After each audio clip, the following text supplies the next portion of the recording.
Hey, this is Alan Fenstermaker here with another dream booking, and I'd like to start off talking about The Rock versus Roman Reigns. I know it's been like one of the hottest things talked about is in Young Rock.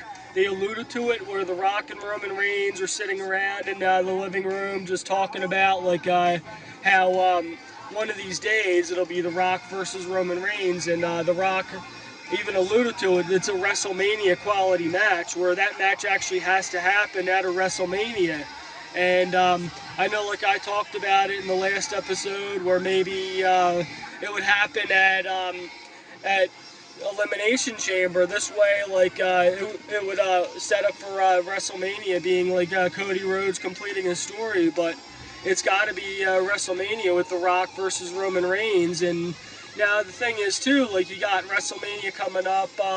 WrestleMania's got two nights, night one and night two. So WrestleMania is not going to only be like one match. It's going to be like a bunch of matches too, and that's why like the booking comes in where it's got to be smart booking, because you figure you got one big match, The Rock versus Roman Reigns, that will main event the whole thing, which most likely will be night two, because you figure people are going to watch night one, and then after night one, they're going to start like automatically anticipating the main match instead of like having the main match on the first night.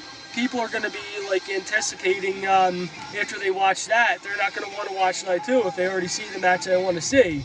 So like what they got to do is they have that one the second night, The Rock versus Roman Reigns, and then one thing I even alluded to before too, like you can't even have like the older guys keep coming back in WWE by doing that. Like they need to start building up some of the newer guys. Like this past week with the whole thing with The Rock and Jinder Mahal, that was an example of that, building up the newer talent and everything. And this way, like when the older guys can't really appear or anything because of injuries or they're getting old or they just don't want it anymore, then WWE will crumble. That's why they got to start like bringing up newer guys, like the whole thing with Jinder Mahal and The Rock. That was a good way, The Rock and Jinder Mahal getting each other over there too, and getting a new name out there. So like they're not just relying on the older guys to do it. And now like the whole thing with Cody Rhodes, comparing Cody Rhodes to John Cena, having him as the ultimate babyface, and then this way, like you figure Randy Orton came back. Right now he's a babyface, but Randy Orton is a really good heel because, like for example, most of his career he came up as a heel, as a Viper, hearing voice in his head.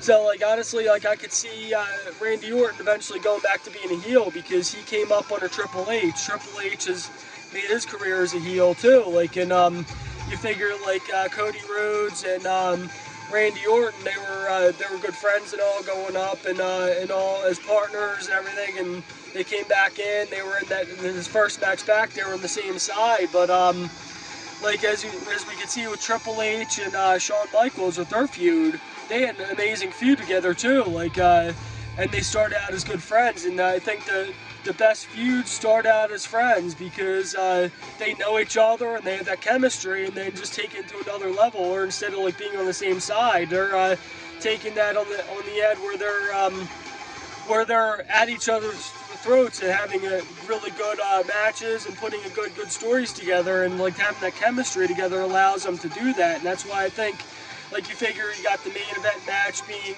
The Rock versus Roman Reigns. Maybe the next match could be Cody Rhodes versus Randy Orton. And then after that, like you figure like the one match we alluded to before but never actually seen is Jimmy Uso versus Jey Uso. The Usos going at it versus each other. And that's why like you've seen matches like Jeff Hardy versus Matt Hardy. And I figure take it to another level with Jimmy Uso versus Jey Uso. So those are a couple matches I kind of see would be good matches leading up to that at WrestleMania. And anyways, that's all I got. I feel like I'm rambling a bit about stuff going on in wrestling, but I'd love to hear what you feel. If you guys would like to chat with me anymore, yeah, feel free. Like we could always do like a FaceTime and record it and put that up. So anyways, feel free to comment below if you have any ideas for matches. I know like the main three ones I talked about, like the Dream Booking, Roman Reigns versus The Rock, Cody Rhodes versus Randy Orton, and Jimmy Uso versus Jey Uso. And till next time, peace out.